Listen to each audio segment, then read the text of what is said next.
Assalamualaikum warahmatullahi wabarakatuh. Yang terhormat Bapak Ridho Riyadi MPDI selaku dosen pengampu mata kuliah Metodologi Studi Islam dan teman-teman Metodologi Studi Islam kelas G yang saya sayangi tanpa terkecuali. Di sini saya akan mempresentasikan hasil diskusi kelompok kami yang berjudul Reaksi Pemikiran Islam Terhadap Globalisasi. Sebelum itu, saya akan memperkenalkan anggota kelompok kami.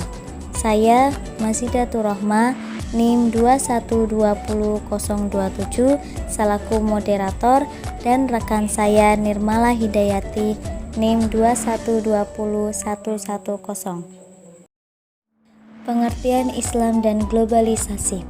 Globalisasi menurut asal katanya, kata globalisasi diambil dari kata global yang maknanya ialah universal.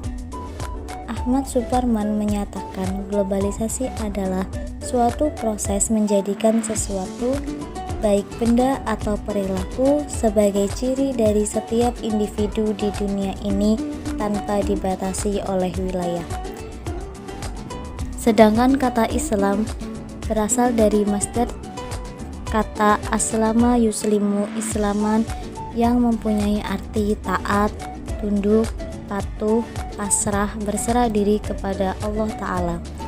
Menurut istilah, Islam adalah ketundukan seorang hamba kepada wahyu ilahi yang diturunkan kepada para nabi dan rasul, khususnya Muhammad SAW, guna dijadikan pedoman hidup dan juga sebagai hukum atau aturan Allah Subhanahu wa Ta'ala yang dapat membimbing umat manusia ke jalan yang lurus menuju ke kebahagiaan dunia dan akhirat. Maka dapat disimpulkan bahwa Islam adalah agama yang diwahyukan oleh Allah Subhanahu wa Ta'ala kepada para nabi dan rasul, khususnya Muhammad SAW, guna dijadikan pedoman hidup dan juga sebagai hukum atau aturan Allah Subhanahu wa Ta'ala yang dapat membimbing umat manusia ke jalan yang lurus menuju ke kebahagiaan dunia dan akhirat. Selanjutnya yaitu karakteristik Islam globalisasi. Selanjutnya yaitu karakteristik Islam. Beberapa karakteristik Islam yaitu: 1. Menjanjikan keselamatan dunia akhirat.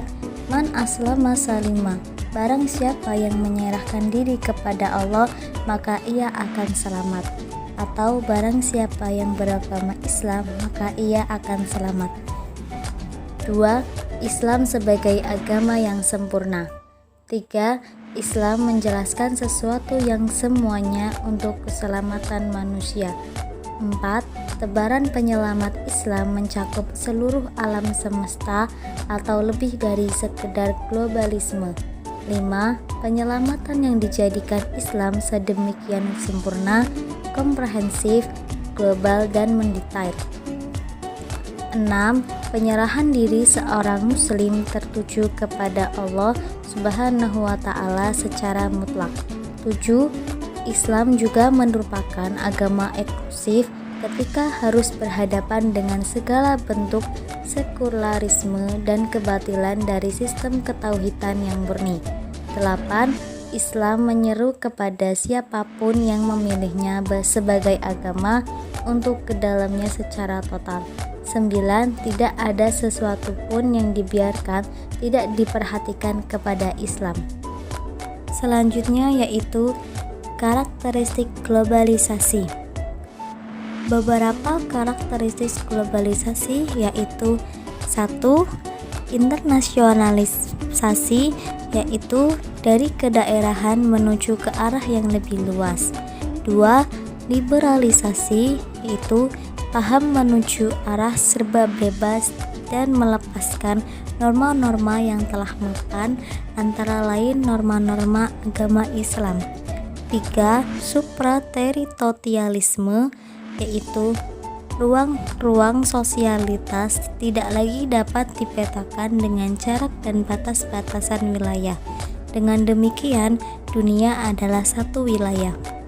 4. Universal, yaitu dunia telah menyatu, tidak ada lagi yang menyekat antara wilayah satu dan yang lain sebagai berkah kemajuan iptek, terutama teknologi telekomunikasi. 5. Westernisasi, yaitu arah peradaban dari dunia timur menuju arah kultur dunia barat. Reaksi pemikiran Islam terhadap globalisasi. 1. Tradisionalis. Pemikiran tradisionalis percaya bahwa kemunduran umat Islam adalah ketentuan dan rencana Tuhan. Kemunduran dan keterbelakangan umat Islam dinilai sebagai ujian atas keimanan dan kita tidak tahu malapetaka. 2. Modernis. Modern atau modernis pelaku lebih mengacu pada dorongan untuk melakukan perubahan karena paham-paham dan institusi-institusi lama dinilai tidak relevan. 3. Revivalis fundamentalis. Revivalis menjelaskan faktor alam atau internal dan faktor luar atau eksternal sebagai dasar analisis tentang kemunduran umat Islam. Bagi revivalis, umat Islam terbelakang karena mereka justru menggunakan ideologi atau isme lain sebagai dasar pijakan daripada menggunakan Al-Quran sebagai acuan dasar. Yang terakhir yaitu transformatif. Penggagas transformatif percaya bahwa keterbelakangan umat Islam disebabkan oleh ketidakadilan sistem dan struktur ekonomi, politik, dan kultur. Sekian yang dapat saya sampaikan, kurang lebihnya saya mohon maaf. Wabillahi taufik wal hidayah. Assalamualaikum warahmatullahi wabarakatuh.